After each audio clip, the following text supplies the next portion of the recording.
So much intentional energy that is built here. Their body can function again. It can breathe again. It can move energy and oxygen. But the treatment book is like this, like it's massive. I've met so many patients over the years who were not living lives with vitality. They were living, but it wasn't vital.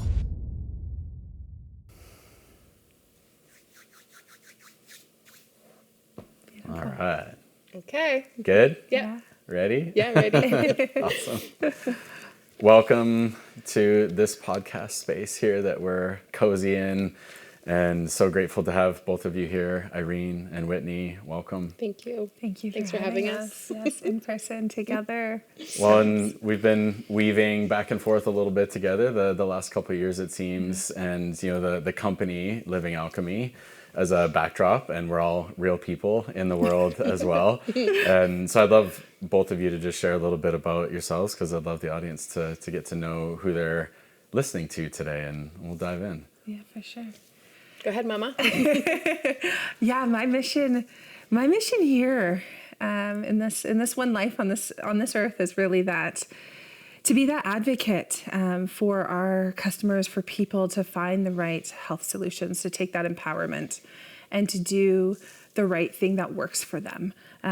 Have that guidance, and that's through nutrition. So I'm a certified holistic practitioner, herbalist, and also through supplementation to help support their healing journey and what that looks like, and doing supplementation in the right way. And so that's where I get to do that every single day as my passion at Living Alchemy, as the director of education. And so I've been with the company for 7 years. We're 9 years old, going to be 10 next year. So that's another Amazing. great celebration coming in the next little bit. Mm-hmm. But yeah, we've got some great things going on, and happy to be a part of Kevin Preston's clinic and his clients, and the New Human event, and all that comes with it. So true. Mm-hmm. So true. Totally everything you just said. I've been 20 years in the wellness space now, and like sort of born into it with like a lineage, decades long lineage. I would just say that through my lens of being able to see how the industry has evolved, and, you know, from the micro, like from the cell to the cosmos, it's been like just kind of a wild journey. And I feel like we're in a really interesting time right now where things seem to be like bifurcating and changing. And I'm just really happy that I'm here on the planet right now to be a part of it. Nice. Me as well. And yeah, thank you for connecting both through like products, and then again as humans, because I have Living Alchemy products at the clinic and at the office. It's been amazing. I take them myself. There's probably a bunch on the shelf over there. And yeah, I love the products, and I'm a stickler for quality, process, intention. All of the layers are really important, and I've seen a lot of changes in the wellness industry, if we want to call it that, over the time I've been a practitioner. And it's been close to 17 years now being in practice, and I remember when I started doing acupuncture, Chinese medicine is my day job. It's so interesting that when I started, 90% of my patients had never had acupuncture before. Wow. Like I was the first one that they were receiving acupuncture treatment from, and now it's the opposite. And so there's been a huge shift in that last, 10 years, 15 years. Of relatively like a lot of new people into anything outside of conventional sort of Western medicine. And now a lot of people know things and are looking for... Know a lot of things, yeah. They know a lot of things. Yeah, they're looking for healthier products. Too many things that we're bombarded with. There is a lot. And Right? yeah, you mentioned like what a wild time, because we're going to get into all of this, and we're going to get really deep in terms of industry and supplements and all the layers. So I think the three of us share a passion for like really high quality and really clear intention behind what's happening. And I think there's a huge shift in business happening right now. Totally. In wellness. And of course there's like big corporate players that are getting into wellness because there's profit to be made, and they've noticed the masses are going. It's funny. It's still called alternative medicine. Thinking of it. Doesn't feel that way. Yeah. And in Chinese medicine, like they never called it alternative medicine. Is just medicine. Yeah. That was like the original medicine, and a lot of even modern pharmaceuticals, they're all derived from plants and trees. And I think a lot of people forget that. It's like, no, it still came from nature Yeah, exactly. to begin with. traditional medicine. Like it's the original source of coming from nature, Yeah. right? And that's Yeah. where it's evolved so much. Even into. inoculations, even like, you think about like Aboriginals taking tea from the poison ivy before they would go on a hunt to, to provide antibodies and like immunity Yeah, to like the itching, homeopathic. like homeopathic, like it's like it is so evolved from something very natural. Medicine came from a very natural place. Well, and I think that's how all the lineages evolved, is we've been in harmony with nature, and we've been in lots of disharmony with nature kind of in modern times. And in Chinese medicine, they view the body as a garden, and all the principles are living in harmony with nature as much as possible. Yeah. And so I think that's one of the original things that drew me to Living Alchemy's product is I like to find things that are the least amount processed possible and still retain a lot of the energy and the essence of what nature intended, and to keep it like built in a way where it still can land in the body and be really absorbed really well. And so I'd love you to share a little bit more about maybe some of the processes or some of the philosophy with Living Alchemy, so people can attune to that a little bit more. And Yeah. I always love talking about that because it really is that original source of medicine, and it stems from our food systems, and that was really why fermentation came about. So Living Alchemy is a fermented whole food supplement line. How we ferment is what makes us so different and unique, and it's a living culture fermentation. So living culture, meaning there's that microorganisms that are doing the work coming from a whole food source, an organic food source. So we utilize the beauty of kefir grains, water-based kefir grains, and a kombucha SCOBY to ferment whole foods, whole herbs that are certified organic, non-GMO, and it's a long duration. So it's very traditional small batch, but it's also, we're fermenting for up to a month. So that is how you would do it in your kitchen. And that is what is missing on our plates. So that's a big piece. And that's that therapeutic value. And that's where it's deeper healing. And it's what our microbes are craving, and it's been missing. And so that fermentation style, that living culture fermentation style is where our process is so unique. And then we're not using fillers and binders and magnesium stearate. So I always talk about the medicinal ingredients, but I also talk about the non-medicinal ingredients in those labels. Yeah. And that is really where there's a lot of, it's just like ultra processed foods. There's ultra processed supplements, right? there's a lot of ultra processed so that supplements. process is necessary to know behind your supplements for sure. Yeah. And No, I think love that. too, like, because people are taking more supplements, to your point, there's a lot more people in our space right now. If there is magnesium stearate and waxes and dyes and things like that are in your capsules or your tablets, then it's just bioaccumulation in the body, right? So we try to focus on only providing the body with what the body understands and knows. Yeah. So magnesium stearate does not fall into a category that is understood by the body. The natural aspect and the cleanness of the ingredients, because I love deep diving into everything. And as I was first getting to know about Living Alchemy and reading through the processes and the fermentation, and then fast forward months later of using it myself and with patients, it seems like it's really smooth. Like the body can tell, whereas not all supplements are like that. And to your point as well, if somebody's taking a lot of supplements, and I've had patients come in, chronic illness, autoimmune conditions, many things, and they literally have like bags and bags full of vitamins and supplements, and I'll put them all on the table, and 90% of them, I tell them in many cases, stop taking that. The ingredients frankly suck. They're not clean, they're not organic. It's so processed. There's so many binders and fillers in here. By the time you get this in the body, you might be getting like 5% active action and impact on the system, and the rest your body is like, what am I going to do with this? You would not find that in nature. And I usually kind of put it up against that, like, what did nature build, and then how far down the line are we in terms of the actual product that's getting into the body. And so I find with the fermented products, my body loves them. It's so absorbable, it's so smooth. It's like my system can tell, it's like, oh, I can take all of this in, and I don't have to spend a bunch of time through the lymph and the liver and all these other things trying to detox the toxins afterwards that just fatigue people. So when people are taking buckets of supplements, if they're not healthy, that's one thing. And even if somebody's healthy over time with not good product, it's actually going to drag on their system. And when people come in, no knock to Costco, but sometimes they have just like bulk ingredients of things. And Yeah. somebody's like, oh yeah, I'm taking tons of vitamins. And like, where did you get it? Who are you using? And then I look at it and it's not always the best. And also they feel like they're doing the right thing because they're taking their supplements, right? So it's just like, okay, you want to still, instill taking that, promoting that goodness, but it's just like, what does that look like? And what else is in there and how else is that working on the system? So yeah, that information is valuable for sure. This conversation, obviously, to just be able to share it.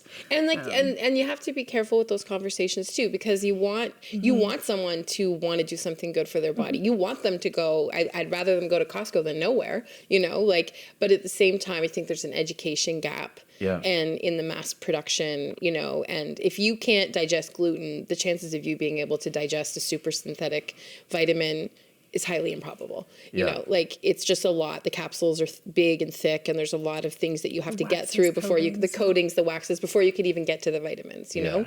So it's just, you know what I mean? Like it's like having that conversation and like making everything accessible and understandable. And like, that's where I think Irene specifically being so education forward is like trying to keep the information as like accessible, open, available, and understandable as possible. So people feel like it's not overwhelmed. They can just like come to our website, book an appointment, like actual talk to somebody about what they're taking to get the answers and some clarity. Yeah. Well, it's kind of the idea, and the example that comes to mind is, if somebody's never been to the gym before and then they don't necessarily know what to do, and they're going to need some help and guidance. And other people that have been to the gym for a while, they might have some routines and things, but if a trainer or somebody that knows what they're looking for came and coached them, you might see, actually, you could shift and change and improve this, and you're doing good things. You're here. And you're here, like, yes, winning, but what else actually can be shifted and refined and brought to a higher level? And that's where I find your supplements like come in. And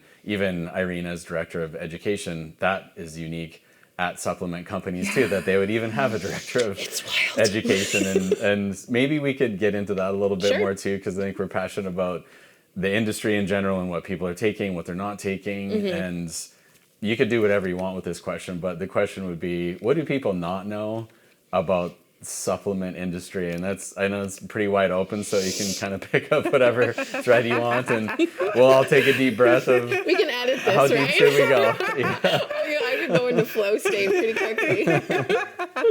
What do you want us? Do you want us? No, you've got it. It's bubbling. I can feel that. I think we're at a precipice, specifically in Canada right now, with the industry changes. Number one, it's a major thing. Quebec had some big announcements a couple days ago on who's allowed to recommend supplements and who's not. Only doctors and pharmacists. So we need to be really careful, first of all, in general, about what we're doing here, and also realize that like we have the power, right? So like the humans have the power, not the people who are thinking they're making the decisions. So I just want to make that there's a good news story, as long as everybody understands that like we need to use our voices and show up in the different ways or whatever. But I would say overall, like I said, there's been a large transition happening where, like, when I was a kid, I would shop at a health food store with my mom. It was called the Stone Store, and it was literally a stone store. And we grinded our peanut butter, and we bought our vitamins and my chewable Swiss herbal. I remember the vitamin C and all of that. And it felt like everyone was there for the same purpose. It was to provide like transparency. It was to a community. It was a big thing. Health obviously was really important. And it was all about organic and natural. And it feels like those words have been co-opted by maybe well-meaning. I'm sure it's well-meaning in many ways, but essentially when you've got the big Nestle's and conglomerates of the world who are running half of the industry, you need to understand that there's a reason for that. Like the illusion of choice, what's being put on the shelves, what's being picked so that you can choose your recommended. Yeah, like picking the turmerics. Why are these brands available? Why are these ones having a hard time getting on shelf? Even though they follow local, organic, it seems like the choices are not really being made in necessarily always ethical ways. And I'm not, naming or calling out anything in particular. It just feels like as people, we need to do a better job of educating ourselves, because like it is our responsibility and our ownership to do, like, you know, you can't just be told what to do all the time. Yeah. But at the same time, it's like there needs to be kind of almost like a mutual agreement, you know, that you walk into a health food aisle and that the options are healthy. Like we can start there. You know? That would would be be a great amazing. Like, Yeah. I mean, I will tell you a story off camera later. But I mean, I think there's just we have to have some basic principles that we're working off of. So when you think of mass production, you think of scaling, of course, got to scale, got to lube the machine, got to scale, you know, at that magnesium stearate. And that's it, like just magnesium stearate, that example that you see, that non-medicinal, that's in the majority of supplements on the shelves. That's a flow agent to help speed up the manufacturing encapsulation process, which I don't think a lot of customers know that. And so it's not necessary. Living Alchemy doesn't use it, right? We don't need it. You just work a little bit slower. You know, it's slow. It's a slow movement. It's slow right? vitamins. We make slow vitamins. It ferments for a long time, and then it just takes the machine just is dialed down a little bit, and it there's a person that maybe has to unclog it, right? But for the big companies, well, we got to push out millions of capsules in that to suit our needs. Yeah. So there's margins, and there's that need to be met and whatnot, and so that's where it's all business, right? And I've kind of been learning that even in my own journey now, evolving into pregnancy and birthing, and like that's a business too, like right? And so you have to really tune in, and that's what I've been able to just keep working on. Tune into, does this make sense? Does this work? Why? Reading those labels is what I would say to add in, not to interrupt, because I feel like we can keep directing. We can do this all day. These are normal conversations. Yeah. And so, tuning into, does this sit right with me? And do I even need this? And why is that in there? And looking up what that ingredient is, asking those questions, and not just, someone recommended it, or someone, if it online, a video, there's so much influence that we're being impacted by. And it's really, I think we just got to go deep into our own knowing. Yeah, this is a huge point. I've had a lot of conversations like this with other practitioners and other people in my life. The time to be really discerning is now. And you mentioned it, it's like we need our own sovereignty and our own responsibility to make decisions. And there's lots of decisions I made in the past that I would change now, knowing what I know. I did the best that I could at the time. Exactly. But there is information available, and I think this is the other thing, is we have access to more information than we've ever had at any time on the planet. And you mentioned a couple things too, the slow process. And then there's like the splitting of society in different ways, and I'm a big Gene Keys fan, and Richard Rudd talks about this and like the prophesized 2027 kind of forking of the species. And you really kind of see that, and with AI and chatbots and all the different types of technology, it can be kind of a slippery slope, or really easy to forget about the other processes or the intention of why are we doing it, or just because we can. And scaling, even business coaches I've talked to and other people in the industry, some people that I'm connected with are actually starting to ask, like, well, do we need to scale?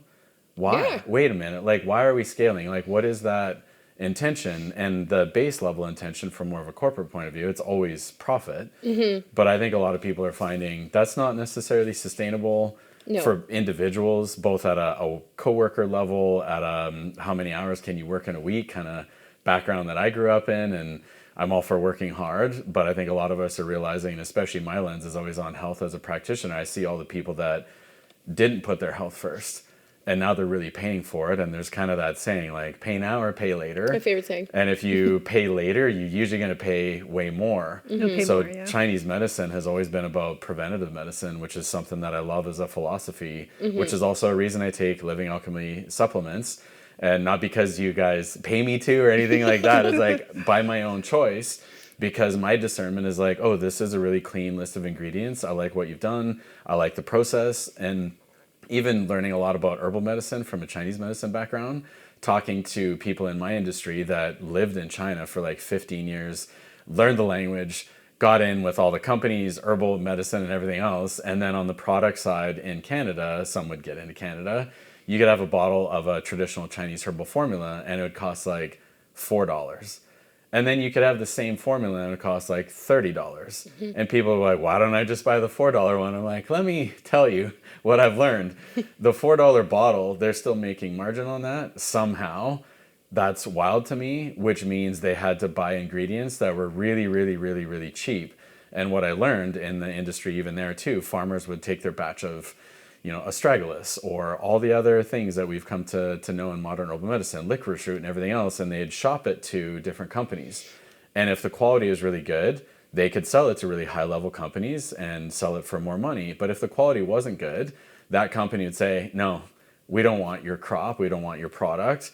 It's not good enough. And they do chemical assays and test the active ingredients and the compounds that you would want, like active ginseng and things like that. Is this good quality or not good quality? And then they would pass if it wasn't good. And those farmers and the herbal suppliers would keep shopping their products all the way down until somebody would pick it up at some point. And so the companies at the bottom end that would not really care and not really test and like, sure, we'll buy that and we'll put it into a product and put it on the shelf.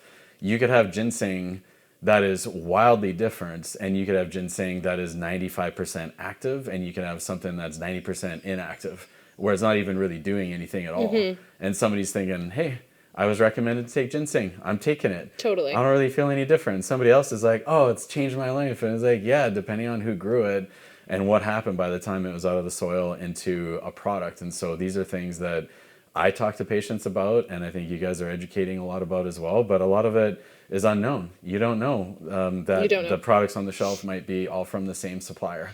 Or they spike them, or they spike them with artificial of those actives. So like whatever the active ingredient might be, like they say the withanols or the beta glucans in mushrooms.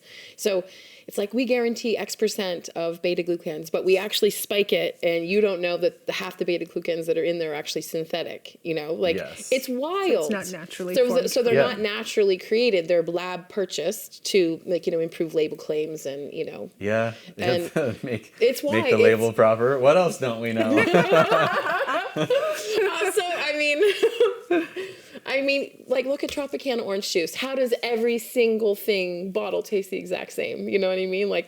There's every orange doesn't taste the same. Every orange doesn't taste the same. There's like the flavor packets that they're allowed to put in, that are like not, they don't have to go on the label. There's lots of that happens, natural flavoring, I've been reading a lot about B vitamins lately, just understanding like the MTHR gene and just like the, enriched flours and things like that. So if your B vitamins, for example, are methylated and you have attention problems, like bon chance, this is just going to exacerbate, and again, it's like something that you should know. Yeah. Like you should know that, half the population has this gene, and if you don't have it, you should probably take a methylated vitamin, Yeah. And just like simple pieces of information that would be super helpful that it just doesn't seem to be, but non-methylated is very cheap, right? So yeah, I think that's part of it, right? And a lot of, and I want to tie this into the gut a little bit because tons of the products that you guys have are really geared towards the gut, and it's like the fermented aspect and this is what I see in the clinic. I don't think there's really any patients I see anymore that don't have some kind of gut issue going on. Yeah, it's like almost everybody does. And so it seems like we do need extra support and help now. Whereas in the past, like to be honest, as a early on practitioner, I didn't really think we needed to take anything. I thought we could get everything from our food. And I do think maybe at one point in our development as humanity, you could. But it seems like that's actually gone away, and then a lot of toxicity testing and a lot of work in treating chronic illness of all kinds. Some of the farmers that I've talked to, and they'd be doing testing on their food versus testing stuff in a supermarket that's like mass produced. And in some cases, the energy it would take to consume and break down said food would actually be at a deficit compared to what they would get from it, because the nutritional value is so low because it's grown so quickly. Tons of fertilizers. It's just like accelerated through a growth process, and there's not actually a lot of minerals and content left in there. So you think, hey, I'm eating vegetables, and that vegetable possibly is actually pulling energy from your body because there's like a devoid nutrient status in it. So the supplements that I've seen in kind of more mass market, they're using those types of products to begin with. And so they're like, oh, we have this many beets and spinach and all these things in this capsule. And it's like, yeah, but where did they come from? Totally. And is there anything actually left in it? And so for most people that have gut issues nowadays, that's, I think, the big difference maker is you could actually be taking something that might actually be good. But if your gut membrane is damaged and inflamed and everything else, you're not actually going to absorb things very well, and it's just going to actually cause more issues. So I don't know if you want to speak to the gut product kind of side of things a little bit more on some of those ingredients. Yeah, for sure. And that's where that digestion category at your health food store is growing and growing. And, even the billions of the CFU counts, it went from 10 million to now, 10 billion. Yeah. And it's just like, okay, that's not working anymore. And that whole... More is more. Yeah. It's not more is not better for our system. And even now we're taking prebiotics and probiotics and postbiotics. And that's because our ancestors, they used to pick that carrot out of the ground, right? Take a bite of it and get the pre, pro, and post all in that one bite. And so that's missing. And so now we have to, that's missing because of the quality of the soil, the air, the water, and whatnot. And so that's why we have this, the supplement industry. But how they're formulated, how they're manufactured, right? And so looking at just say probiotics, specifically talking about the gut, it's really, it's become synthetic and synthetic to the point of it's not what the microbes are craving. And you can come see me as a practitioner for skin health or hormonal health, but I'm still going to talk to you about gut health. And it's got to start there because the body has to assimilate, has to utilize the nutrients and then eliminate all efficiently before we can start working on the different kind of concerns. But you'll see that difference starting with gut health. And not just probiotics. Like I think that's a big like a big misfire in our industry right now is like suggesting that you could just throw a bunch of bacteria into a gut that's inflamed, no surface area, pH is dysregulated, and think that you're going to grow that garden, You're not going to grow a garden. That's like sprinkling seeds onto like concrete, You need to address the ecosystem as a whole. So if we treat the gut like an ecosystem, it's not just about bacteria. You could do 50 billion, 300 billion. Like it's not going to change then move the needle. Yeah. You need to work on like improving the thickness of that, like the lining of the gut. You need to work on improving the like ratios and the, the different types of species in the gut so you get diversity. And that is how, you can prevent disease in your body. That's how you can like heal autoimmune conditions by really like improving that membrane and improving the surface area so that there's more room for the colonies of bacteria to do their magic. Yeah, absolutely. And what you'd shared is really key. One of the practitioners I learned from years ago, and they would talk about probiotics, and this is 15 years ago, and he said, yeah, it's like grass seed, but depending on the soil, it's going to take or it's not going to take. And I've seen it over the years because I've been around for a little bit of the seemingly like higher count on the bottle, then somehow that meant better.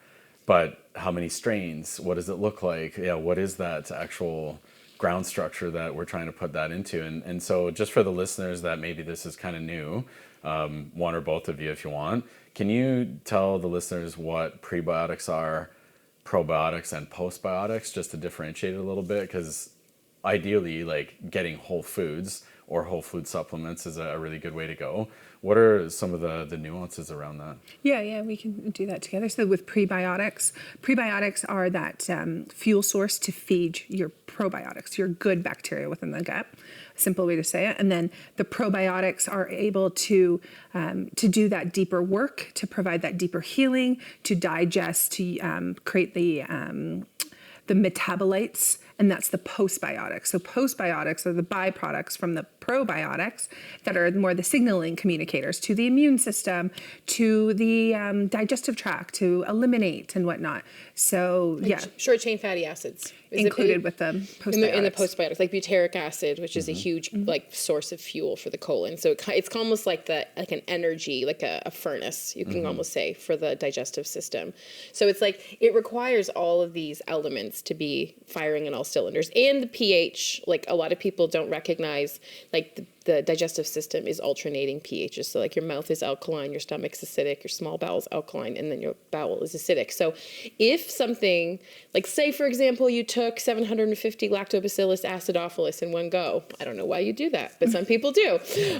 You probably end up with SIBO if you did that over long periods of time, because you're essentially acidifying your colon or your small intestine. So then you've got bacteria that are kind of like moving to places they shouldn't be, and all of a sudden you can't digest food anymore, and you're getting sick more often because your stomach acid's low, and it creates that's probiotic resistance now, right? So just like we had antibiotic resistance, that example right there is probiotic resistance. So now new cases like SIBO, small intestinal bacteria overgrowth, that's something that is common even with conventional medicine too to diagnose with.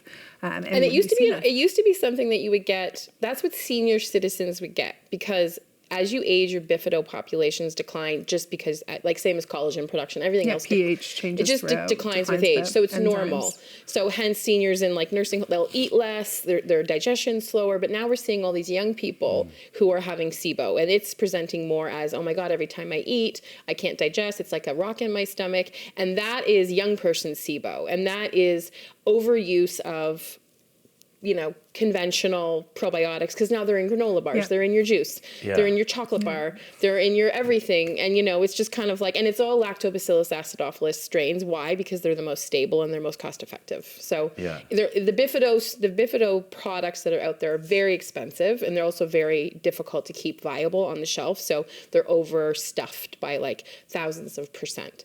And it's great to have them. I'm not saying that there's time and place for everything. There's time and place for Advil. There's a time and place for everything. But for a daily user, And if we're seeing it in so many different formats, like we're getting it in so much more abundance, right? So that goes to ultra processed foods, ultra processed supplements. And so if we just, pause all that and look at all that and tune in, it's just like, hold on, what real food have I eaten today?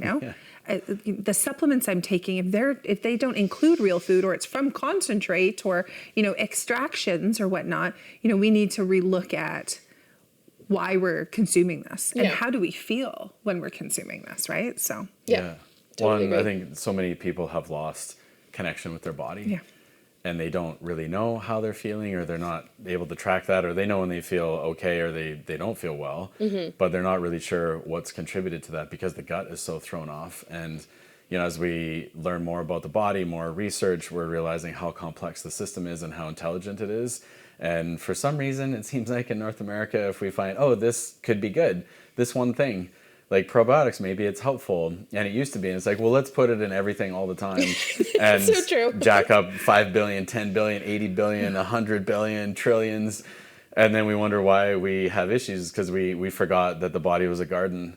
And you would never do that to a garden outside, because you would, if you over fertilized or you did anything, water, it's just, then it rots. You lose the balance. And so the right amount of soil, sunlight, like nutrients, not too much water, and make sure there's enough.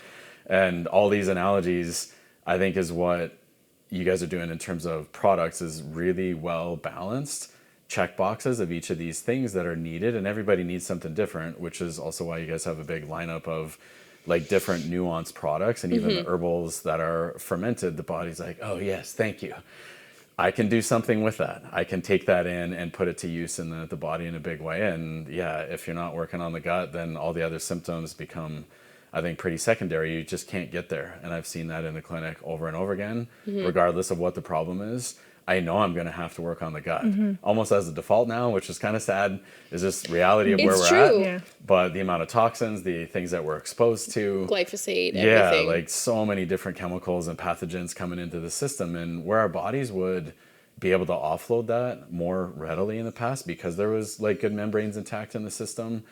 If it's broken down, then we're also not detoxing properly. True. And so all these components are even more important. And I'm sure that's something that you probably see more in clinic that you're working with your clients on, is daily detoxification, right? Because it's not just a seasonal cleanse that we need to be doing. We need to be supporting our detoxification pathways every single day because of all the encounters. Babies born today are born with so many more chemicals than they were 10 years ago, 20 years ago.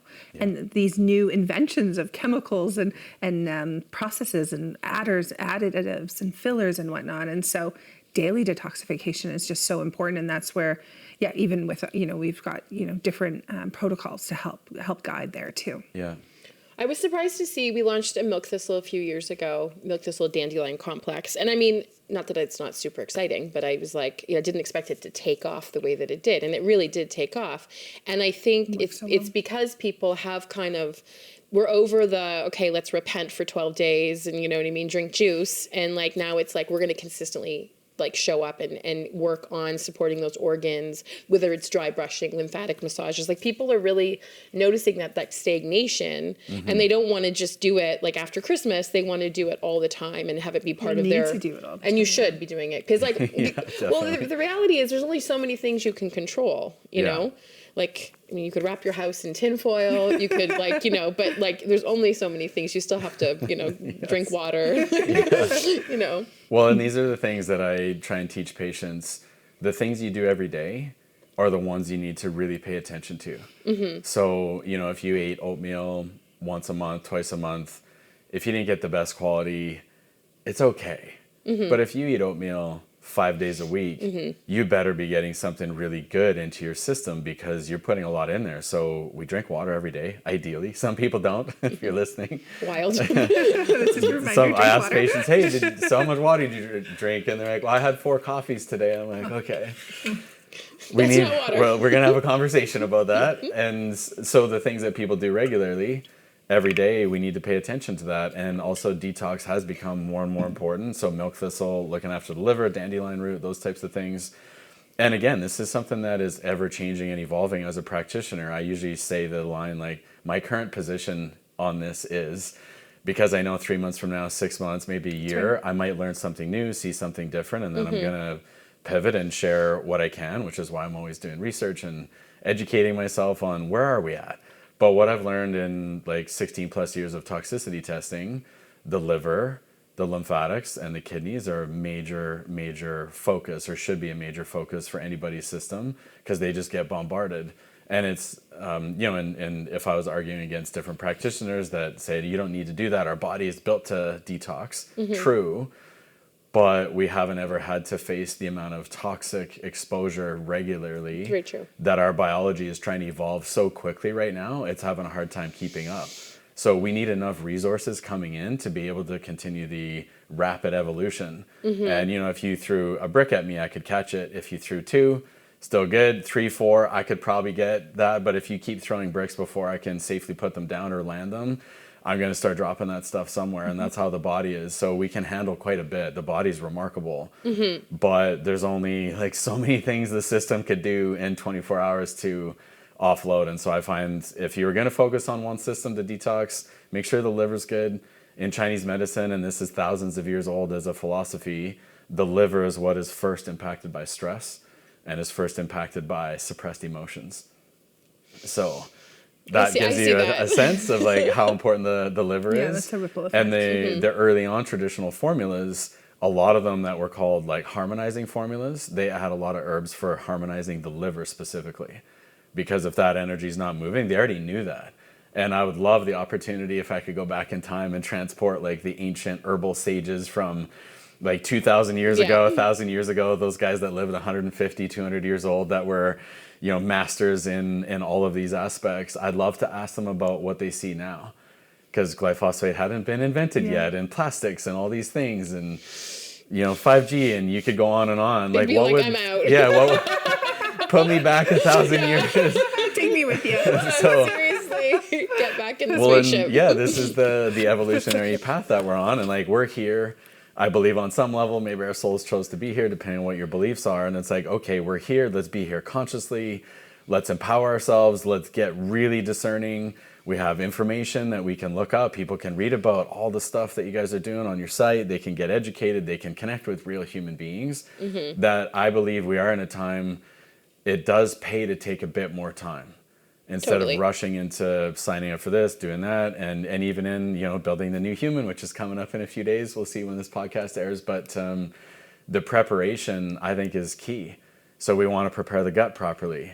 We want to have all those ingredients in there. And like fermentation to me is one of nature's best like preparatory phases for our bodies to interface. And I've got your book right here, the book. The book. The Living Alchemy, Book of Fermentation, right here. And it's weighty. There's some good stuff. And I had the beautiful honor to read it before it came out, and thank you for sharing this with me and being able to be involved in a tiny way.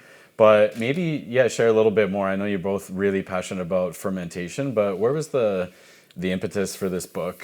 Where did that come from? Yeah, I mean, there's so much more than just fermentation in that book, that's for sure. It covers a lot.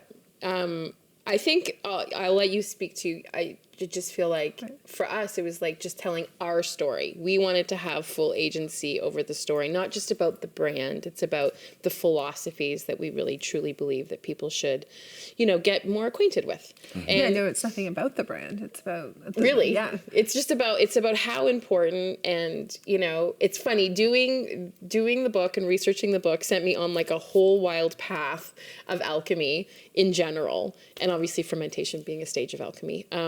But I'm starting to see those phases reflected in so many other aspects of human existence, whether it's like emotions and processing, or like religion, looking at the phases to become like a full-born Catholic, you see these like elevations that, it's like these processes you have to go through, like the leaves have to rot outside for like the beauty to come, or the mushrooms to come. And even though they're ugly and gross sometimes and you feel terrible, they're transformative experiences if you allow yourself to surrender to, I'm going on a tangent, but yes. I'm seeing alchemy everywhere now, and I'm seeing potential. And that's one cool thing that I think in doing the book is I'm starting to see potential in everything. And it just was really... The microbes have taken over. The microbes literally have taken over. It's not even me. Where do I stop? Where do they begin? I don't know. It's true. We are more bacterial cells than we are own body cells. So one of my teachers, mentors in the past, he's like, we're just, bags of walking bacteria moving around with like a little bit of Kevin in there. And it's so true. It's so true. Yeah. I think it was just like getting people, it's a long book, you got to read it, and to slow down and just kind of understand. Most people really just think about fermentation in terms of sauerkraut, sourdough bread or whatever. And that's great. I mean, those things are amazing, but there's a whole story, even just in, the idea that you could do something, you could make something like wine, very taboo, depending on, what era we're in. And you don't need to purchase anything from anyone. It's a sovereign technology as well. So fermentation is something that you have access to all the time because the microbes are everywhere. You just need to know how to harness that. I could go down this I could go this rabbit hole forever, but it was really That's really why cool. you wrote a book on it. I know. It's really fascinating, and it's amazing how much when you start seeing everything in terms of potential, it's so cool. Like it's just endless. I love that philosophy, and this is maybe one of the biggest differences I've seen being in the clinic for years, trying to determine like what's the difference maker for each patient. The ones that get better the fastest, in the best way, in the most holistic way, and making really good choices.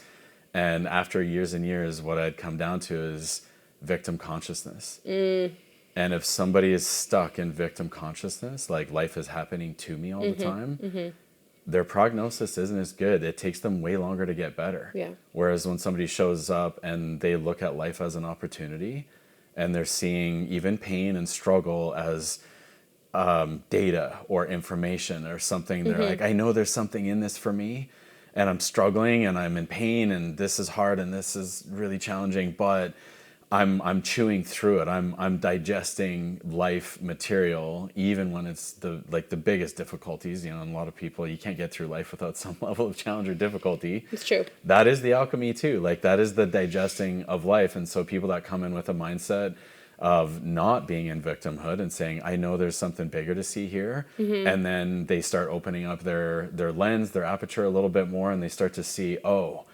this is connected to this. This is connected to my life choices over here, and actually, I'm not in the right job for myself. And they're holding so much tension in their gut every day sitting at their desk because they don't feel aligned with what they're doing. And then they've ended up with IBS or some kind of inflammatory bowel condition, and they're coming in, it's like, I need a probiotic. And I'm like, actually, we need to talk about, you need a vacation. We need to talk about your life. And let's talk about diet and everything else. Like, what are you taking in, but not just from a supplement point of view, like, at a big level, what are you taking in? And then what are you digesting or not digesting? And if we can shift the lens to seeing there's an opportunity for you right now to change your life. And so often, and again, so much compassion to everybody that's struggling out there. In the modern world, technology-wise, maybe modern pharma will medicate instead. So instead of changing relationships, job, life, career, mission, deeper meaning, sometimes people will just cover up and numb in all the different ways that we can. And I've done that in different ways in the past through lots of exercise or doing this or doing that. And sometimes even people will get into like hyper meditation, like hours and hours a day. It actually might be from escaping the decisions they know they need to make. So all of these are interconnected, but there's an opportunity in everything. And when we can see that, which is why I love that you said that, like it is true. I'm seeing life more like that too. Even when it's hard, I'm getting better at seeing it in the moment. Because sometimes afterwards, months later, a year later, you're like, oh, I'm actually really glad that happened. But at the time, I was not glad that thing happened. So it is crazy how like if you said something when you were talking about what the meditation that you were doing, what's the name of the Vipassana meditation about how you let things come through and like you feel it in the body and then you let it, but you have to let it out. And that really stuck with me. I was like, that is exactly what everyone needs to be doing, is like things that go in must go out. Even with creativity or like ideas, like I'm a Virgo, so I'm very much like head, Mercury, it's all up here until getting it out, like actually putting it on paper and letting that energy move through, like materializing it in some kind of way, I think is really important. Why did you love writing the book? All your reasons. Oh, she's really the like fermentation. You went to the school, lived in a hut. I practiced with Sandra Katz is what she means. The godfather of fermentation, really. But with that, this book was 3 years in the making for us. And before that, we had our eyes on a book of fermentation for Living Alchemy because there's so much more. There's so much depth. Living Alchemy isn't just a supplement line. It's true. There's people behind it that care every day, that have these conversations every day throughout North America. We've got an amazing team that really represents truly this messaging of doing better for ourselves, doing better for our bodies, right? And that medium that we're using right now is a supplement, but there's so much more to these conversations. And this book really showcases that there's so much more to what that looks like on your plate, in your, in your supplement form, in your routine.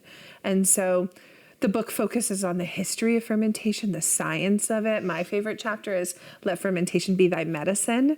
And that's the health benefits. And then we go on into the tools and essentials, bringing that into your modern day, into your kitchen, on your table, sharing it with your neighbors, your friends, over the holidays.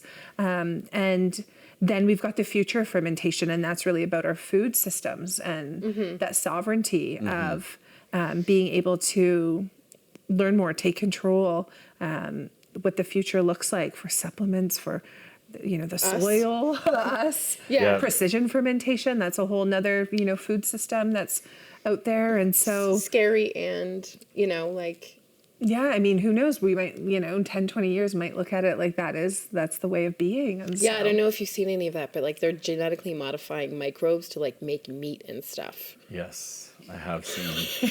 I've seen so many things that I just take a breath. And patients ask me all the time, or even family is like, with everything that you've learned about toxins, how do you process that? Yeah, seriously. And sometimes it takes me a while. And, this is kind of a theme that, to really tune into the deeper wisdom in all of us, to be discerning, you have to come into some level of stillness or slowness. I've never really met anybody that's moving rapidly every day all the time that can tune into something deeper. And, we can move fast when we want to, but also for that deeper wisdom and really tuning in, getting into our bodies. Yeah. And even fermentation, it takes time.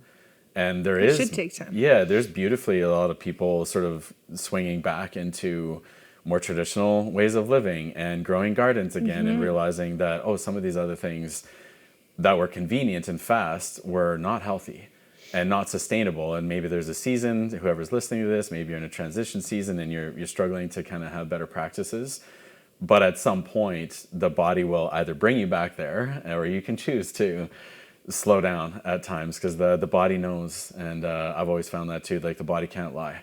And it's so resilient that way too, right? Absolutely. That like it can adapt when you need it to, when you're going through hard times and you need to just push through. And, you know, it's these few years even for some people and what that looks like, but being able to then have that moment of pause and reflection to then relook at this is my daily routine and this isn't healthy, and how do these changes come into effect? Yeah, it's okay to sprint once in a while. Sometimes you need to, you know, but then I think it's always like, then we have to, as a society, as a culture, we have to allow the space, and I have to remind myself of this a lot, is to calm down and just take the time and, like, you know, put the brakes on, and, you know, be restorative. And that's something that I do not think that as a society and as a culture, where it's fast food, fast fashion, fast vitamins, it's fast everything, and try to scale everything. Yeah. And I think people are starting to appreciate, for a myriad of reasons, but the slowing down, being more intentional, and connecting back to what you're doing. So especially with food, you're so disconnected. You know, you live in downtown Toronto or downtown Vancouver, where it's like a concrete jungle, and like, these kids have never seen, you know, they've never seen a cow, you know, and they've never understood the connection of where that could potentially be at some point. Mm-hmm. And, you know, it's too bad, you know, that we're so disconnected in many ways. And unfortunately, sort of the infrastructure and the architecture of modern day life does not always allow for that to be shining through. But if that book can, you know, inspire someone to put a patio garden together and ferment their salsa, like, that's one huge step. And you know, and just finding a meaningful way to connect and to really paying attention to what you're doing. Yeah. Because, like with anything, if you ferment too long, it turns basically to vinegar. You know what I mean? You have to pay attention. You can use vinegar, right? Like, so that's the beauty of fermentation too. You can't really go wrong. Oh, that's true. Then you can use it if it's, you know, if it's fermenting for too long. And the other side of fermentation, that it's cost effective, right? That's something that many of us are more considerate of these days. Less food waste, the environmental impact. So, like, the book covers it all. The recipes in there's 25 different recipes from your foundational recipes of your, you know, an easy sauerkraut, really cabbage, salt, and a jar. And your hands, and massage, and enjoy, and have a good time. You know, like, it is so cost effective and so nutritious. And then there's the beauty of recipes of sourdough and kombucha, and some yummy condiments in there. Fermented mushrooms, even, then it's a favorite of mine. Fermented cashew. Oh my God, the cashew spread. So delicious. Yeah. I definitely enjoyed reading the book, and I learned a lot. And yeah, there's so much depth and many, many layers. And so, yeah, thank you for doing the book. And I know it's a labor of love. Talk to other authors and things. It's usually years and a lot of time, a lot of effort, a lot of intention, but that can be felt in there. And, I can feel it through the words, and there's a lot of value in there. So, yeah, for anybody that's curious, I would say check out the book. And, you guys are going to be at our event this weekend as well, which starts in 2 days. Oh my gosh, so excited. And thank you for weaving together. And, it feels like we have such a shared mission of, we want to bring people into connection and with real people and products and like really clear aspects of ingredients that come together, both at like a real life level and then also supplements. And yeah, I'm glad that you guys have products available, because yeah, it's worked really well. My body seems to love it. Lots of patients too. Amazing. Thank you. Beautiful. Any other things you guys want to point anybody to for, the company, Living Alchemy projects, things that are upcoming? I don't know. This is going to be a different year because Irene she's fermenting something right now. So we're going to have a little bit of time apart. Yeah. Maybe, a woman's line, a pregnancy line. Yes, that's what I hope to work on in the next year. But yes, we'll see what kind of comes about. That might happen. Yeah. In the right way. We want to do it. We want to, everything we do, we really, like you mentioned, like, we really like to listen to our customers, you know, like our iron that we created with the Koji fermented iron. It was like, every single iron on the market was like undigestible, made everyone sick. Everyone's terrified of iron, every woman. I'm sure you hear this a lot. Yeah.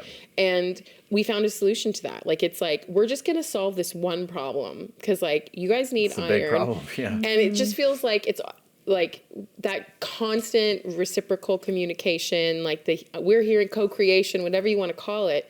That's, I think, going to be, no matter what we create next, that's going to be sort of the nucleus. Oh, that's beautiful. Wow, community connection. And I've shared this before in different talks that I've given. Our first community is our body. And so fostering that, resourcing that in the best ways. And then part of it is being in connection and community with others as well. It's powerful. Yeah. We're going to be with almost 600 of them pretty Yeah. soon. Yeah. Last year was life-changing, so it was a life-changing event for both of us. So Yeah, for we're both of so us. pumped to be coming back this year. Yes, for We're sure. going to have some fun, that's for sure. And we're planning New Human 2026 as we speak as well. So Oh, really? we want to keep bringing community. You need to bring it to Ontario. And healthy connection. Well, maybe we'll have to branch out. I've been asked a few times if we're taking it international or what we're doing. So we'll see. Okay. Yeah, Eastern Canada could be fun. Collingwood. Okay. Okay. I've like got a place for you. Okay, we'll talk some more after for sure. I love it. Oh, thank you that's both for great. your time and presence, and for how you're showing up individually as humans and with a beautiful mission. So, yeah, much appreciation. Thanks, same to Kevin. you. Thank you Thank too. All right. Awesome.